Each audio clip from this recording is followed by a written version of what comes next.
Hello everybody and welcome to another episode of Wiki Weekends. I'm your host Lucas Holland, and as always I'm joined off camera by the lovely Karl Smallwood. Hello. We don't normally mention time of recording or anything, but today I will just briefly mention, it's the first recording of the new year. It's just New Year's Day for us. Yes, we do try and keep things evergreen, but it's important to note this is literally the first day of the new year. So we're recording on the day where most people are too hungover to get out of bed. I mean, that was me for the first hour or so of Karl, give me a minute. Yeah. But, other than that, I'm only mentioning it because it gives me an excuse to talk about my favourite game series. Which is? You know my favourite game series though, right? The audience might not though. So what is it? Well, you tell me, Karl. Legend of Zelda. Of course it is. It could be Pokemon if there were ever a 10 out of 10 Pokemon game. But that Pokemon's it's such a sad series where I have so much nostalgia for it. Mm-hmm. But I think the joke I always make is that old post about one day your parents put you down and never pick you back up again. That's me with Pokemon. And one day I'll just put Pokemon down and just never think about it ever again. But yes, the reason that I can talk about Zelda is because I can talk about The Legend of Zelda Majora's Mask, which does take place over a festival for New Year's. Does it?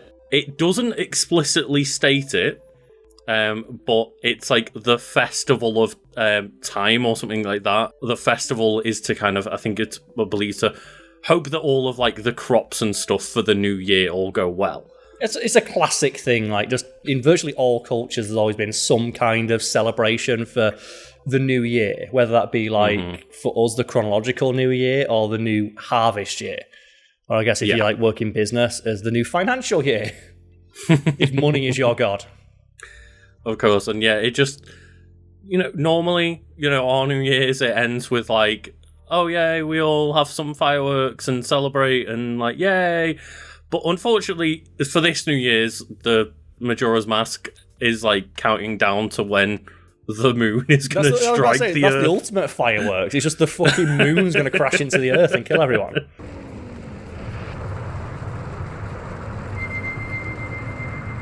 It's a Happy New Year's, the moon just crushes you. Has there ever been a better ticking clock in a video game than just the moon slowly getting closer to you to kill you? No video game before or since is able to instill a sense of impending dread like that one. Yeah, because it's a constant threat that is literally just always there in the sky, looming over you. Yeah, and every 12-hour period where it becomes the dawn of the next day, you just look up into the sky and the moon just closer, oh man, it's just peering in at your soul. Just gets slowly closer every time. Fuck this. And it's still just a terrifying both image in the sense of looking up and seeing the moon impending, but also just that face. Yeah. That face. It's not great. By which I mean it's not great. It's not good to look at. And no, I played this game later in life with you, but I can imagine as a little kid that probably just gave you some bad vibes. Yeah, and interestingly, I played this game when I was younger. I played the collector's edition on the GameCube, which runs notoriously poorly and crashes a lot. And I never finished the game because I got frustrated by how many times the game just straight up crashed on me, and I lost just a shit ton of progress over and over again. What for you then is the glitchiest game that you've stuck with? Because we've talked about Pokemon earlier. Is it Scarlet? Yeah, is it Pokemon it must Scarlet? be Scarlet and Violet. Yeah, is that the glitchiest game that you've refused to drop? Because there's a couple of Sonic games you probably played as well. That's true. I did 100% Sonic Adventure 2 Battle. So, that's the thing. 100 hours in Pokemon Scarlet or Violet, or 100% in Sonic Adventure 2 Battle, which is the glitchier? Which is the glitchier overall experience? I had more hard crashes in Pokemon, I'll say that. I was astounded. I've never had a Pokemon game crash on me before, and I got a straight-up hard crash in Pokemon Scarlet within an hour of playing. Mm-hmm. I was like, wow. And then it's one thing just trying to play through the story, doing the online raids. Oh, that's a lot of getting kicked out and crashes, and then or where the timer on the raid bar will be oh, it's full. Dawn of the Dawn of the final day. What? Oh no! Or like times when I'd do one move, and then my Pokemon never got another chance to do a move. Like, it just froze. Yeah.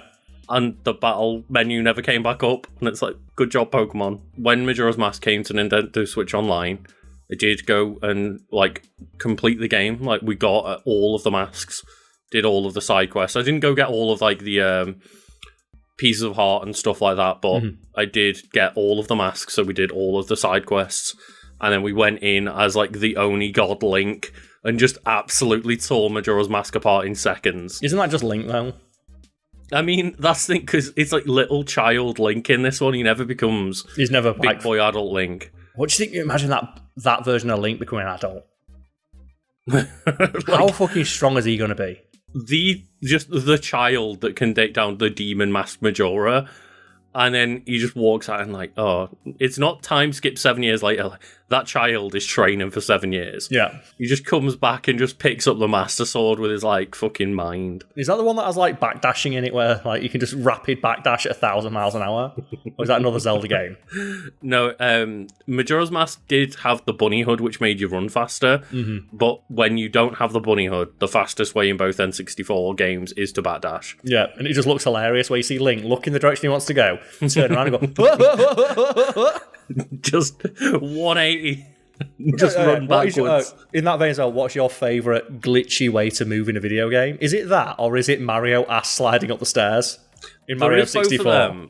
I think in terms of like just pure utility, it might be crab walking in Gears of War. Oh, that looks so good when you perfect it, because just Marcus Phoenix he's in a full crouch position and just teleports. My friends kind of were a bit more high level at Gears of War than I was, and they just like sat me down one day and they did like a tutorial for me on crab walking. Crab walk. There was just 4 of us crab walking around the stage, just unstoppable. Yeah, I do love though playing the N64, like both Ocarina of Time and Majora's Mask. Having people come in stream who are like less experienced with the Legend of Zelda series, and I'll just be like casually streaming the start of Ocarina of Time or something. Just backdash and just immediately turn around, just do everything backwards, and people are like, why are you just running backwards? It's slightly faster. It's the single fastest way to move in the entire game. And just like Link, the slowest thing Link can do in that game is run forward. And then obviously, as I say, in Majora's Mask, you do get the bunny hood, which does fix that because it like doubles Link's running speed, I believe. So it goes from like the slowest option to the fastest option. But it's still so funny that the quickest way to move is the stupid way. It's like one of people's favourites, but it's very divisive in the sense of like that 3-day time cycle. And when we say this, like it's one of the first time loop games I'm aware of existing. The moon is impending, the doom is impending, and constantly there. You get 3 days to figure out how to get to each of the 4 dungeons, defeat the 4 bosses, and then stop Majora's Mask bringing down the moon and crushing everyone. Normal people who don't know the game like the back of their hand can't do it in one full run of 3 days. Which is the intention, yeah. They want you to fail, so you're like, wait. But then you go back. It's basically pseudo-roguelike. It's like one of the earliest roguelikes of...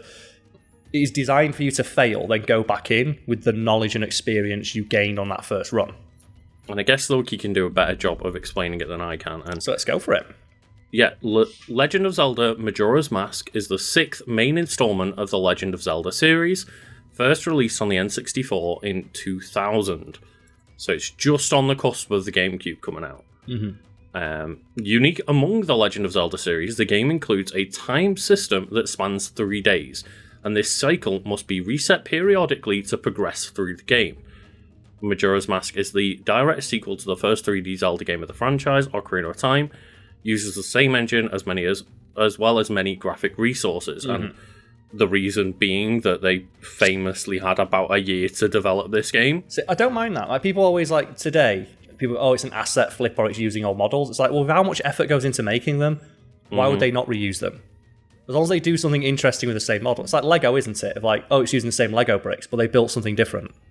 Yeah, it's like, look at people complaining about like Tears of the Kingdom having the same overworld as Breath of the Wild, but it's like, but they gave you a sky world and underworld and completely new game mechanics to traverse that world with. And I bring it up every time, but it's one of those things that I think it's the most genius way it's ever been handled, is in, of all things, a Far Cry game, where for Far Cry Primal, the map is they just turned Far Cry 3's map upside down.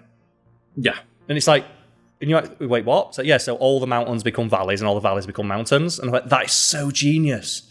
They just turn the map upside down. That's what happens in Tears of the Kingdom, is the underworld, the dark world, Just the map turned upside down. The map upside down. So every mountain becomes a valley, every valley becomes a mountain. And it's like every shrine has a light route underneath. Every stable, for example, everywhere you find a stable, underneath will be a Lionel. And it's like so many cool different little bits like that. And we already had this massive world that we spent years building, and we've got the same engine. Why would we not, at the very least, take some... Right, we already made it. And people say that's lazy. It's like, I think it's smart. Super smart, yeah. It's smart. It's a smart allocation of resources. 100%. As long as the thing you build of it is distinct enough, I don't mind it. And in some cases, it can be one of those things like I said, that just turn the map upside down. So we've already built a map, just turn it upside down. Like, use the same topography, just inverted. Yeah, it's like they spent like 5 years building this amazing overworld. Why not do something else with it? And it's like I've never heard someone complain that Majora's Mask is too similar to Ocarina of Time, because while a lot of the assets are reused, they use them in such a different way. Like, instead of going through like a linear story, you're going through a 3-day cycle of trying to figure out how to get into 4 different sections of the world to do dungeons. It also just really gave them the time to focus on like characters and side quests within the game as well. So we've already got the map, we've already got like the basic mechanics, let's just polish everything else to a mirror sheet. And speaking of characters, Majora's Mask is notably one of the few Zelda games in which Ganon does not play a role whatsoever, and Princess Zelda doesn't play a major role in this game either.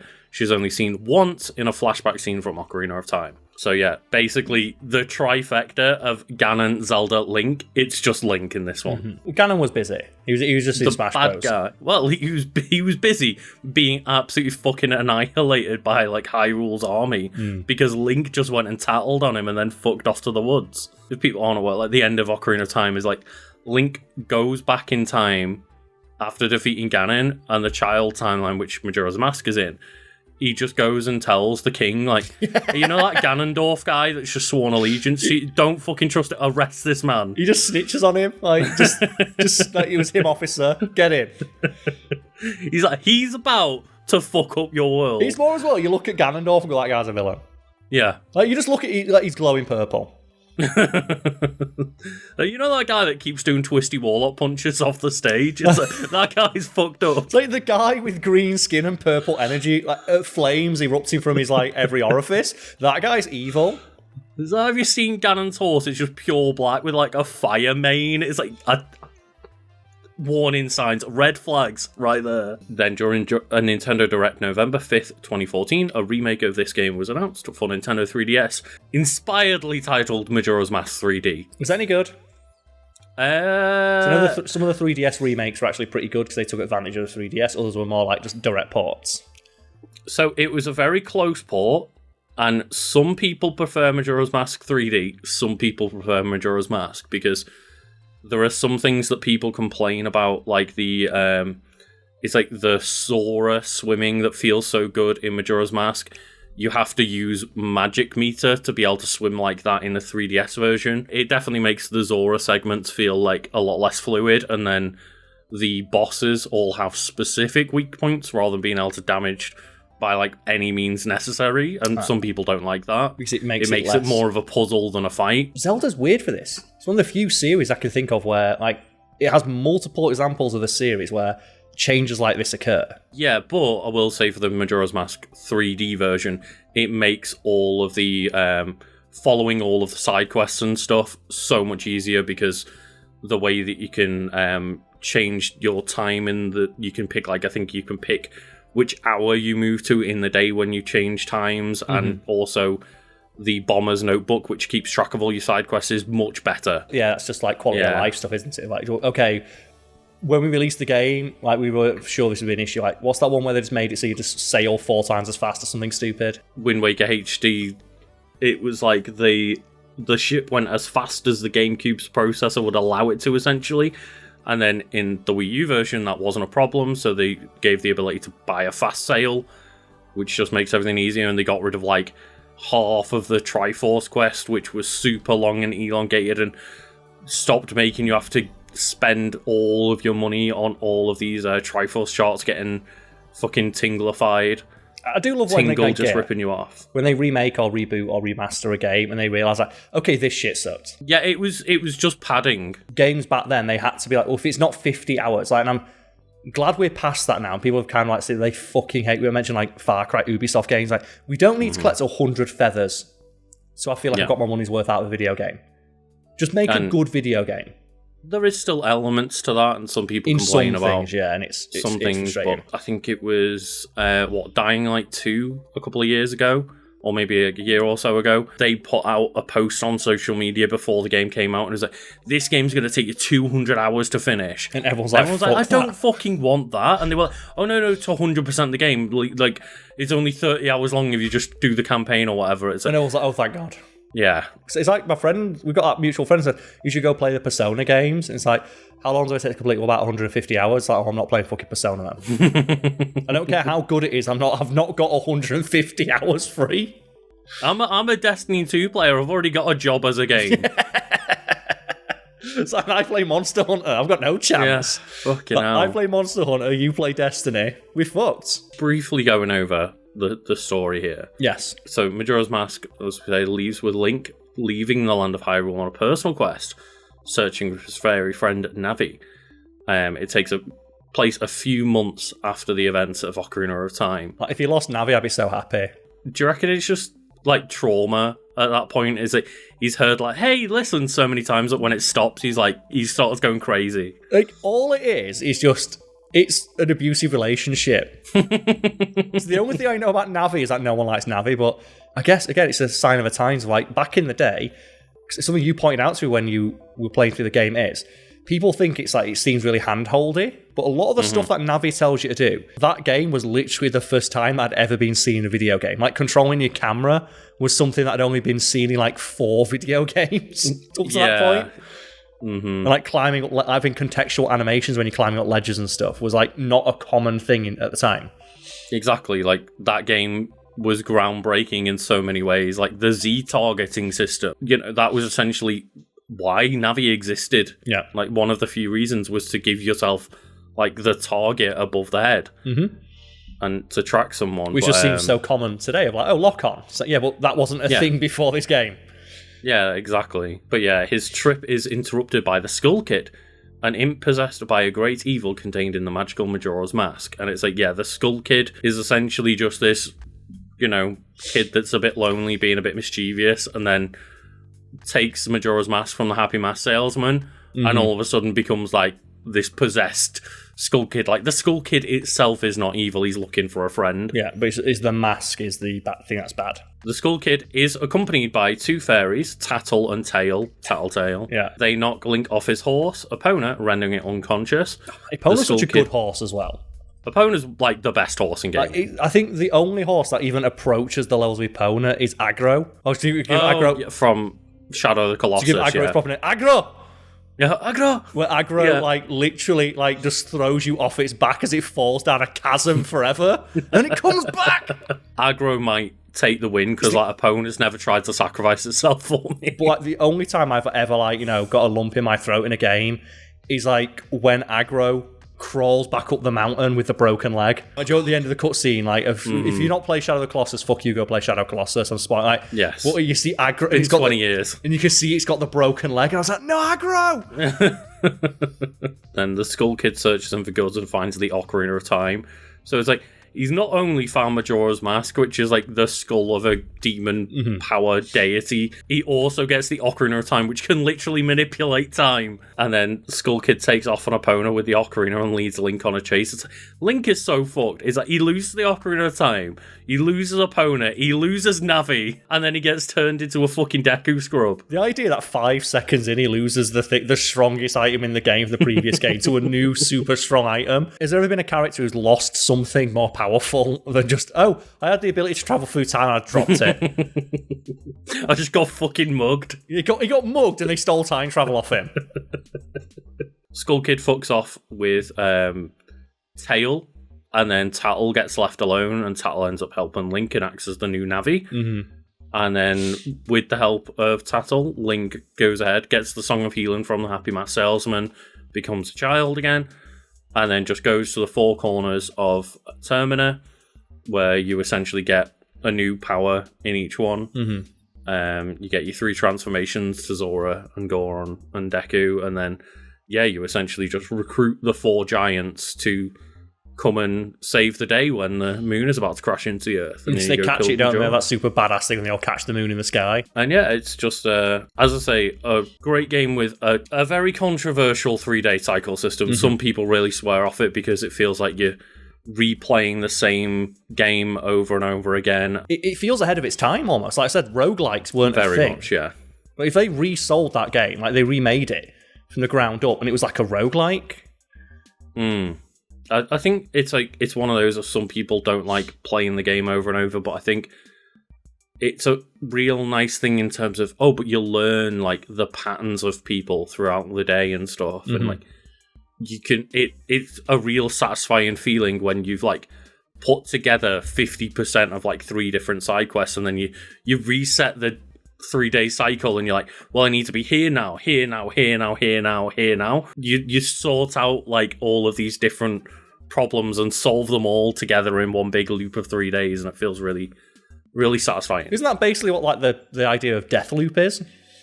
Yeah, very similar. That was like a game that came out like 20 years later, and you can just a sequence break of like, go find this for me. You can just go find it straight away and bring it to them. Like, I know where it was. Yeah, you can do some bits like that. Yeah. It's essentially acquiring knowledge of the time loop and then utilizing that to go back and make it better and better. And like, you only need to beat the dungeons once. I think a lot of it is not necessarily replaying the same things over and over. It's maybe the fact that you would get halfway through a lot of side quests and then go back through them again, and some people find that frustrating maybe. You can literally do all 4 dungeons in a run. Yep. In one 3-day cycle. If you know the game well enough, you can just one cycle the game. You won't have many hearts and you won't have many masks, but you'll be able to do it. It's a real interesting game. It's like one of the most interesting Zelda games and games in general, in terms of just, there's not many games even to this day which have any kind of similar time loop system to them. You've mentioned like Deathloop there, and there's a few others that there are time loop games now a bit more, but most of them just take the fashion of like a roguelite, as you say. People really don't give Zelda. They do, obviously, it's like one of the greatest game series of all time. But I think something we talked about in regards to like Tears of the Kingdom, of loads of people like, well, Tears of the Kingdom doesn't feel like that much of a step up. Part of the reason why is because everything just works. And there's all those great breakdowns from actual game developers of like, the way that all the systems in like Tears of the Kingdom just function. Like, they work in the way that you expect them to work. You don't realize how much physics on the back end is being like figured out here. It is blowing my mind. And the fact that it just works makes you feel like it's not that impressive. It's similar to like, when you watch a film and it's got like cloth physics. And you don't realize how impressive cloth physics are until someone who naturally understands animation goes, no, cloth is one of the hardest things to animate, as is hair. But you take it for granted because it just seems so natural. Same like the physics and like other things that Zelda's done, like it just works because it does. It's one of those weird things where in Tears of the Kingdom, because everything just works, it feels more simple, whereas it's like a lot of those things like bad controls and bad camera and stuff like that. You never notice these things until they feel bad. Yeah, it's that, isn't it? Yeah. In real life, just putting 3 blocks together and them making a bigger block, that makes sense. But in video games, that's surprisingly tough to do with a full physics system. Almost impossible, yeah. And that's why you had all those like game designers like gushing over it. But then reviewers and people, it just feels like, it's it's Breath of the Wild with a little bit more oomph on it. It's like you have no idea how much stuff is going on behind the scenes. All I'm doing is like attaching some wheels to a bridge and it travels. It's like that just makes sense. It's like it does, but it doesn't in terms of like programming and coding. It's so much more difficult to simulate. Have you ever wondered why you've never seen this in another video game? Because every time they've tried to put something similar to it in, it sucks shit. Well, that's why, like, you know, in video, like the climbing thing in Breath of the Wild, where that ruined so many other games to me of like, well, Link can climb, so you can just walk up to that mountain and climb that mountain. I remember like playing that and then going back to like, I think I tried to play, what's it called now? Horizon Zero Dawn, and you can only climb at set points in the world. Yeah. And you look at that and go, why the fuck can I not just climb anywhere I want? It's like, because to program that in would be really difficult. Yeah. It's almost as if like most people don't have like 7 years to make a game like Nintendo do with Zelda games. But again, because it just works. It never feels that impressive because you never have to struggle with it. Yeah. You don't see all the hard work behind the scenes that goes into it all. So much effort goes into it, not looking like a lot of effort was taking place. To round this out, I will say that there's one thing I've got to mention that, well, other than the creepypasta, I'm not going to talk about the creepypasta Ben drowned. Not going to talk about that. But the one thing that people give me grief for is like there's a very common theory, which is like that Majora's Mask represents the 5 stages of grief. Do you personally ascribe to that theory? It's one of those of like, I don't think it was intentional at all, but I think the fact that it can be read that way is very interesting. I hate when people say, oh, that's not the intention. It's like, media can be read any way you choose. Like, how correct that interpretation is up for debate, but if that's the way you choose to interpret it, that's correct to you, and a discussion can be had about it. The evidence is there, like, I'll just briefly go over it here. It's like, the fact that the Clocktown residents all like deny that the moon is going to kill them all. We've got denial. Next, the Deco Woodfall represent extreme anger. The princess has gone missing, so they lash out at a monkey instead of calmly planning out what to do to save her. I'm just saying, reading from Screen Rant here. It was just a nice quick summary, so thank you for that. Then Darmani, the Goron, desperately bargains for Link to find a way to bring him back to life. The singer of the Great Bay, she has like her lover has gone missing and she's depressed and hopeless after her eggs were stolen from her. And then finally Sharp comes in terms with how he is mistreated by his brother, and Link learns acceptance at the top of the Stone Tower Temple in Ikana. And it's like, the fact that it can be read that way, there's evidence for it. It can't be wrong. It's not a wrong way to interpret that game. I can appreciate that that's your reading of it, but my frustration with this is like, I like Final Fantasy VIII, and there's a similar thing there. It's like the Squall is dead theory, which again, there's a lot of stuff in there that backs it up, but I don't believe. But it's one of those things that, because it's on the internet, people like they treat it like it's the only interpretation, and that's frustrating. Exactly. And it shuts down any potential discussion you can have, because it's not a discussion about your interpretation of the piece of media. It's someone explaining to you why you're wrong. I understand that it's a very cool reading of the game, but no one at Nintendo that I'm aware of has officially ever said that was like what they ever planned. That was not what they were thinking about when making the game, but it is a fun way to think of it, and the evidence is perfectly there for it, and it's a great understanding. And if that is your interpretation, that's fine. And that's just, it shows that media can have different impacts on different people. You know, I never played through Majora's Mask and got that reading myself, but then when I read it online, I was like, fair enough, that's interesting. I like looking at it that way. It's just one of those things of people have read it online, so will therefore like seemingly take it as gospel, as the truth, and it's like, no, it's an interpretation. It's the video game equivalent of like, hey, when you're watching Lord of the Rings and Viggo Mortensen's about to kick that orc helmet, and people, they can't wait to tell you about this thing that everybody knows. And that's why I figured I can't talk about this game without mentioning because someone theory. In the comments will say, well, I'm surprised you didn't mention. I know that would be like every comment.